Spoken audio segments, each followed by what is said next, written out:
ভিডিওতে আমরা স্টক মার্কেটের বেশ কিছু গুরুত্বপূর্ণ ঐতিহাসিক ঘটনার ব্যাপারে জানবো, যার দ্বারা আপনার সাইকোলজি মার্কেটের প্রতি আরো স্ট্রং ভাবে বিল্ড আপ হবে। যে স্টক মার্কেটের প্রতি আপনার এত প্যাশন, এত আগ্রহ রয়েছে, আশা করি তার ব্যাপারে গুরুত্বপূর্ণ ঐতিহাসিক ঘটনাগুলি জানতে আপনিও আমার মতো সমান এক্সাইটেড। পুরো ভিডিওটি দেখবার জন্য অনুরোধ রইল। যখন মার্কেট ক্র্যাশের দোরগোড়ায় চলে আসে, অনেকটাই নিচে নেমে যায়, তখন আমাদের কি করা উচিত? আমরা যদি এই ভিডিওটি সম্পূর্ণ দেখি তাহলে সেটা হিস্ট্রি থেকে শিখে নিতে পারবো। চলুন প্রথম থেকে শুরু করা যাক। বম্বে স্টক এক্সচেঞ্জ অর্থাৎ বিএসই, এটি এশিয়ার প্রথম স্টক এক্সচেঞ্জ। হ্যাঁ, শুধু আমাদের দেশেরই নয়, সমগ্র এশিয়ায় প্রথম স্টক এক্সচেঞ্জের স্থাপনা হয়েছিল 1875 সালে বম্বেতে, ইংরেজ আমলে।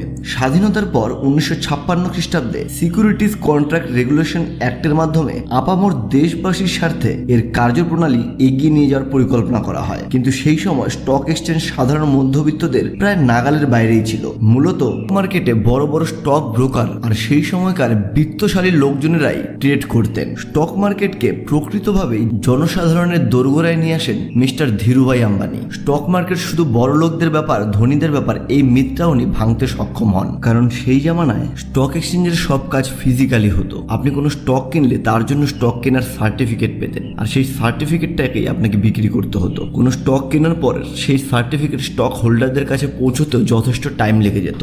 ধীরুভাই আম্বানি কি করলেন? এখানে একটা সলিউশন বের করলেন। স্টক মার্কেটের প্রতি মানুষের বিশ্বাস বাড়ানোর জন্য স্টক সার্টিফিকেটকে ইন্ডিয়ান রেলের মাধ্যমে এবং পোস্ট অফিসের মাধ্যমে অতি দ্রুত স্টক হোল্ডারদের বাড়িতে পৌঁছানোর ব্যবস্থা করলেন। আর এই পদক্ষেপের কারণে স্টক মার্কেট মধ্যবিত্তের কাছেও অনেক গ্রহণযোগ্য হয়ে গেল। আর ভারতের একটা বড় অংশ এই মধ্যবিত্ত সম্প্রদায় স্টক মার্কেটের প্রতি ঝুঁকতে শুরু করে দেওয়ার সাথে সাথে বাজারও পজিটিভ রেসপন্স দেখাতে থাকে। প্রতিটা ভালো সময়েই দুঃসময়ের মতো কিছু দুর্ঘটনা এসে হাজির হয়, যেমনটা সেই সময়ে হয়েছিল। 1984 অক্টোবর ইন্দিরা গান্ধীর মৃত্যু হয়ে যায়। সেই সময় একটা মিথ ছিল, ইন্ডিয়া ইজুকাল টু ইন্দিরা। বুঝতেই পারছেন মানুষ কত গভীরভাবে ইমোশনালি আর সাইকোলজিক্যাল ভাবে ধাক্কা খেয়েছিল। পরিস্থিতি এমন চলে আসে যে 15 দিনের জন্য পুরো মার্কেটটাই বন্ধ হয়ে যায়। এরপর রাজীব গান্ধী প্রধানমন্ত্রী হওয়ার পর মার্কেট যখন আবার ওপেন হয়, তখন মার্কেটে কোনো বায়ারের দেখা নেই। সবাই তখন ভাবছে যে ইন্ডিয়ার ইকোনমি হয়তো ডুবে যাবে, ইন্ডিয়ার ইকোনমি আর উঠে দাঁড়াতে পারবে না। স্টক সেলিং এর একটা হিডিক পড়ে যায়।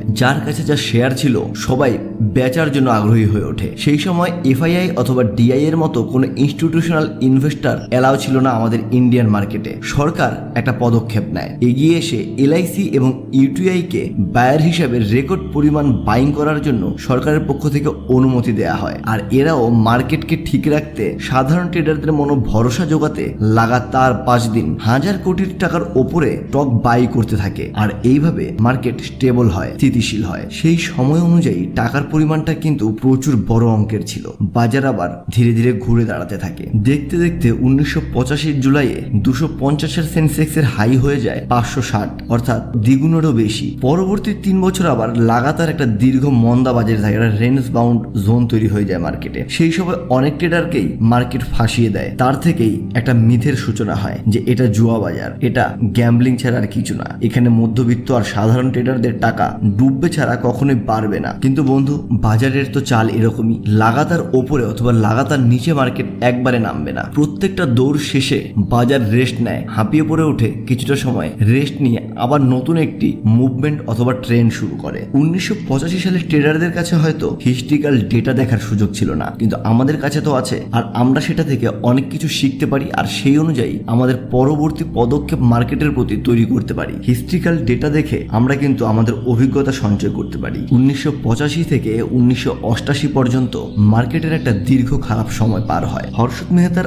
এন্ট্রির আগে 1985 থেকে 1988 পর্যন্ত মার্কেটে আরো একজন ইনফ্লুয়েন্সার ছিল। বাজার একটু উপরে গেলেই উনি আমার সেটাকে টেনে নিচে নামাতেন। হ্যাঁ, যে ভদ্রলোকের নাম ছিল মনু মানেক, যাকে তখন ইন্ডিয়ান ট্রেডাররা the cobra of Indian stock market নামে অভিহিত করে দিয়েছিল। কারণ তিনি ছিলেন একজন সাংঘাতিক বিয়ার কার্টেল। মার্কেটকে কোনোভাবেই উনি ওপরে উঠতে দিতেন না। 1988 বুলফেজ 1991 পর্যন্ত দারুণভাবে মার্কেটকে ওপরে নিয়ে গেছে। আপনারা অনেকেই বিগ বুল সিনেমাতে হয়তো দেখে থাকবেন, কিন্তু সেই বুল রানটাও এক জায়গায় গিয়ে ধাক্কা খায়। 1991 রাজীব গান্ধীর মৃত্যু হয়। অনুমান করুন মার্কেট কিভাবে সাইকোলজিক্যাল কারণে আর ইমোশনাল কারণে রিয়াক্ট করেছিল। আবার মার্কেট বেশ কিছুটা নিচে নেমে যায়, কিন্তু বিগ বুল হর্ষদ মেহতার ক্যারিশমার কারণে মার্কেট আবার নতুন হাই তৈরি করা শুরু করে। হয়। যেই সেন্সেক্সের টপ ছিল 560, সেটাই 1920 সেন্সেক্স প্রায় 8x হয়ে যায়। এরপর 1993 সালে আবার বম্বে ব্লাস্টের মতন দুঃখজনক একটি ঘটনা ঘটে যায়, যার কারণে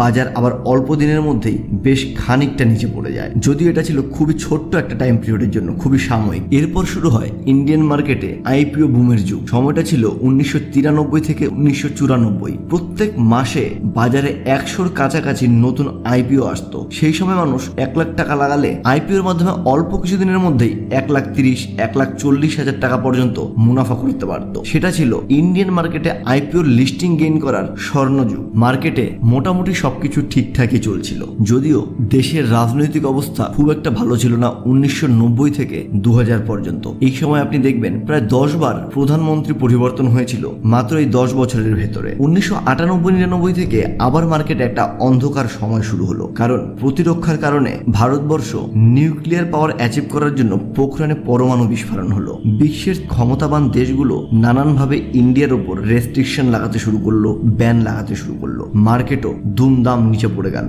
যে স্টকটির দাম সেই সময় 3000 টাকায় ট্রেড হচ্ছিল, সেটির দাম চলে এলো 30 টাকায়। বাজার ভয়ঙ্কর ভাবে ক্র্যাশ হলো। এরপর আন্তর্জাতিক সম্পর্ক ঠিক করতে ইকোনমিকে অক্সিজেন যোগাতে যোগাতে আরো 3-4টে বছর কেটে গেল। 2004 থেকে 2008 পর্যন্ত হওয়া এই 4 বছর সময়টা স্টক মার্কেটের একটি সুবর্ণ অধ্যায় রয়েছে। আর এই বুল রানটার আগেও কিন্তু মার্কেট আরো একবার ধাক্কা খেয়েছিল।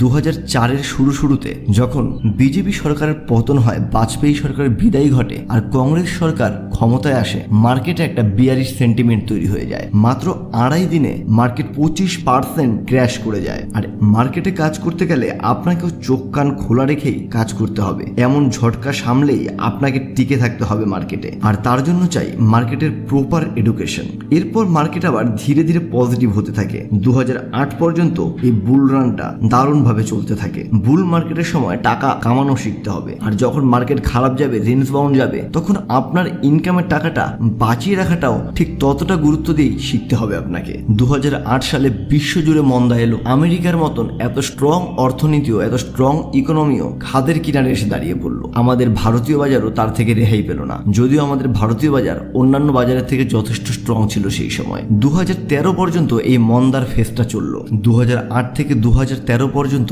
এই সময়টা বড় ধরনের কোনো মুভমেন্টই মার্কেটে লক্ষ্য করা গেল না। আর 2013-তে একটি নতুন এক্সচেঞ্জের স্থাপনা হয়েছিল, যার নাম ন্যাশনাল স্পট এক্সচেঞ্জ। আর সেটিও অল্প কিছুদিনেই প্রচুর মানুষের টাকা ডুবিয়ে গোটা এক্সচেঞ্জটাই বন্ধ হয়ে গেল।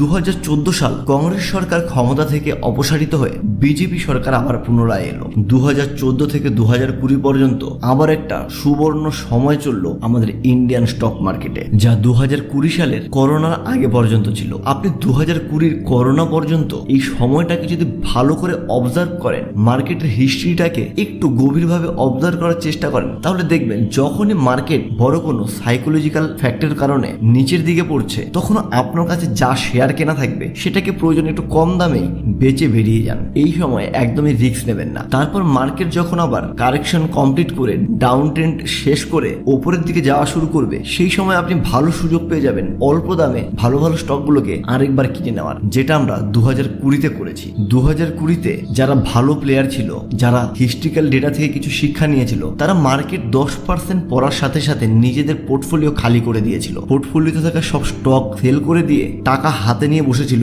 আবার কখন বুল রান শুরু হবে, আর সেই সময় আবার তাদের টাকা বিনিয়োগ করে অল্প দামে ভালো ভালো শেয়ারগুলোকে কিনে নিতে পারবে। মার্কেট কিন্তু খুব দ্রুত কারেকশন দিয়ে অল্প কয়েকদিনের মধ্যেই আবার নতুন হাই বানিয়ে দিল মাত্র 1 বছরের মধ্যে।